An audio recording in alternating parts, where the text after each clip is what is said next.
ஆண்டவராக இயேசு கிறிஸ்துவின் இனிய நாமம் மகிமைப்படுவதாக. தினம் ஒரு வார்த்தை என்ற தியானத்திற்கு உங்களை வரவேற்கிறேன். கலாத்தியர் 4ஆம் அதிகாரம் 15ஆம் வசனம். அப்பொழுது நீங்கள் கொண்டிருந்த ஆனந்த பாக்கியம் எங்கே? உங்கள் கண்களை பிடுங்கி எனக்கு கொடுக்க கூடுமானால் அப்படியும் செய்திருப்பீர்கள் என்று உங்களுக்கு சாட்சியாயிருக்கிறேன். ஆம் பிரியமானவர்களே, இந்த கலாத்திய சபை மக்களுக்கு என்ன நடந்தது?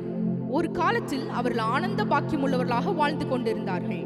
அநேகர் கிறிஸ்துவ வாழ்க்கையில் ஆரம்ப நாட்களில் மிகுந்த சந்தோஷத்தோடு இருப்பார்கள். ஆனால் அவர்களுடைய வாழ்க்கையில் தேவன் கிருபையாக ரட்சித்திருக்கிறார் என்ற உணர்வோடு தொடர்ந்து வாழாமல் சுயத்தை சார்ந்து வாழ ஆரம்பித்து விடுகிறார்கள். ஆம், அதாவது தங்களுடைய சொந்த முயற்சியினால் பலத்தினால் ஆவிக்குரிய வாழ்க்கை வாழ பிரயாசப்படுவது உண்டு. அப்பொழுது பல தோல்விகளை சந்திக்கிறார்கள்.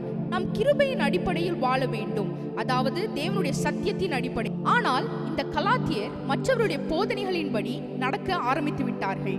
அப்பொழுது அவர்கள் கொண்டிருந்த அந்த பாக்கியத்தை இழந்து விட்டார்கள். இந்த நாளில் நம்முடைய வாழ்க்கையில் ஆனந்த பாக்கியம் உள்ளவராய் வாழ்ந்து கொண்டிருக்கிறோமா என்பதை சற்று யோசித்து பார்க்க வேண்டும். இது மிக முக்கியம். அநேகருடைய வாழ்க்கையில் இவ்விதம் தவறிவிடுகிறார்கள். ஆவிக்குரிய வாழ்க்கையில் நாம் எப்பொழுதும் நிதானமாய் ஓடுவதும், நாம் எந்த இடத்தில் இருக்கிறோம் என்பதை அறிந்து கொள்வது மிக அவசியம். அவருடைய வார்த்தையை சார்ந்து வாழ்வதில் நாம் எப்பொழுதும் ஜாக்கிரதையாக இருக்க வேண்டும்.